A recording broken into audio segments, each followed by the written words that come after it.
وكفى وسلام على عباده الذين اصطفى أما بعد.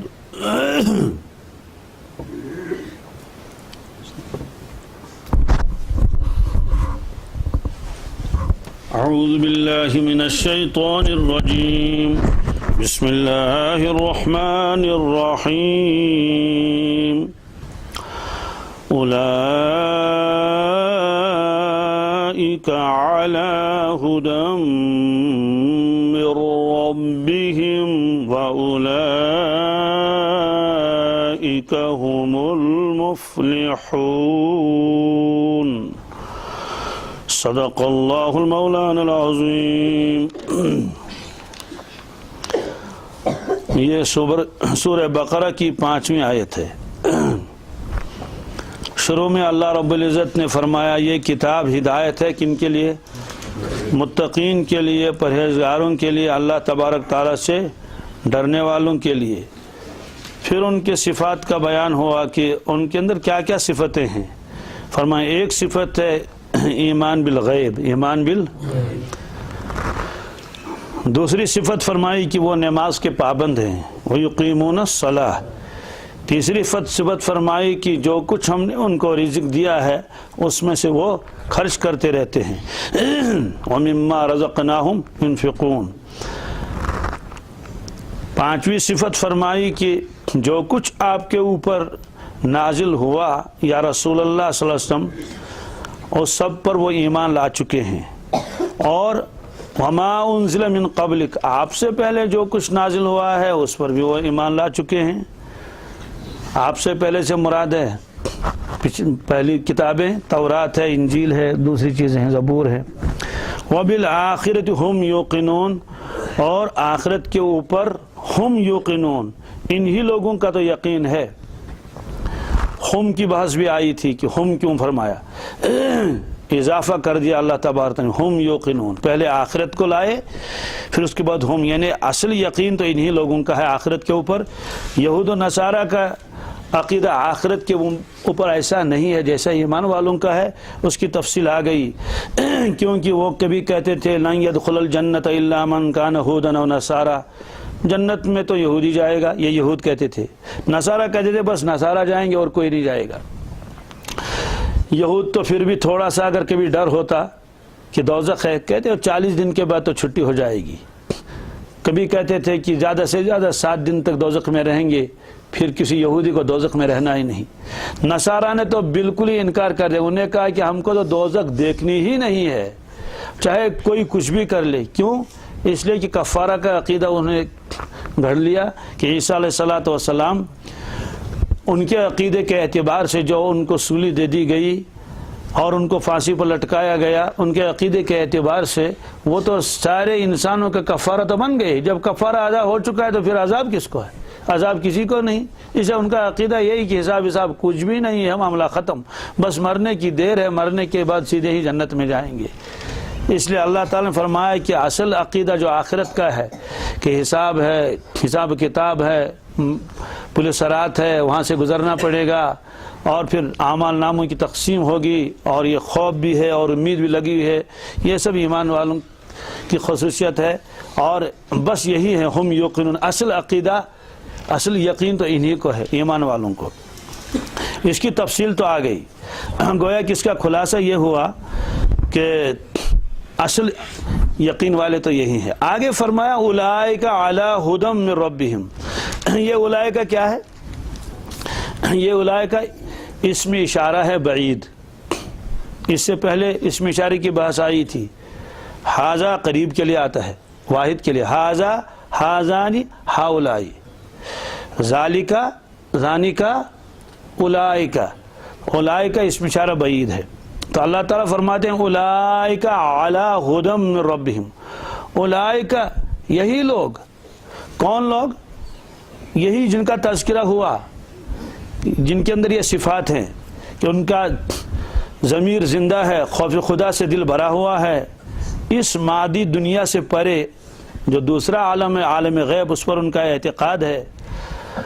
تعلق مع اللہ کا عملاً اظہار یوں ہے کہ نماز کا حق ادا کرتے ہیں، جو کچھ اللہ نے انہیں عطا فرمایا اس میں سے خرچ کرتے رہتے ہیں، قرآن پاک اور حضرت رسول اللہ صلی اللہ علیہ وسلم کو برحق جانتے ہیں، مانتے ہیں، صرف جاننا ہی نہیں بلکہ مانتے بھی ہیں، پھر پورے سلسلے وحی اور نظام نبوت کی تصدیق کرتے ہیں، کامل اعتقاد یوم الجزا پر ہے۔ یہ ہے گویا کہ سائل ابھی بے خبر تھا، اس کو معلوم نہیں تھا کہ یہ متقین کون لوگ ہیں۔ اللہ تبارک تعالیٰ نے یہ صفات گنائے اور فرمایا کہ دیکھو یہ ہیں صفات ان کے متقین کے۔ گویا کہنے والے نے کہا تھا مال الموصوفین بہذی الصفات اختصوا بالہدی، کہ ان حضرات کو ہدایت کے اوپر خاص کیوں کر دیا گیا؟ تو اللہ تعالیٰ نے فرمایا کہ اولئک علی ھدی من ربہم، تو اولئک لائے، تو اولئک اس کے اشارہ ہو گیا انہی لوگوں کی طرف جن کے اندر یہ صفات ہیں۔ یہ فرمایا اولئک، یہی لوگ، کون لوگ جن کا بھی تذکرہ ہوا، علی ھدی من ربہم، یہ ہدایت پر ہیں اپنے رب کی جانب سے۔ اعلیٰ سن لیجئے، اعلیٰ کیا چیز ہے؟ اعلیٰ اصل میں آتا ہے عربی میں استعلاء کے لیے۔ کس کے لیے؟ استعلاء کے معنی آتے ہیں بلندی بھی اور کسی کے اوپر آنا، جیسے زید علی السقف، زید چھت کے اوپر ہے، تو چھت کے اوپر کا مطلب یہ کہ چھت نیچے ہے اور زید اوپر ہے، یہ تو اس کے حقیقی معنی ہے۔ یہاں اللہ تعالیٰ فرماتے ہیں اولئک علی ھدی، یہ لوگ جن کا تذکرہ آ چکا ہے یہ تو ہدایت کے اوپر ہیں۔ یہاں اوپر سے مراد کیا ہے؟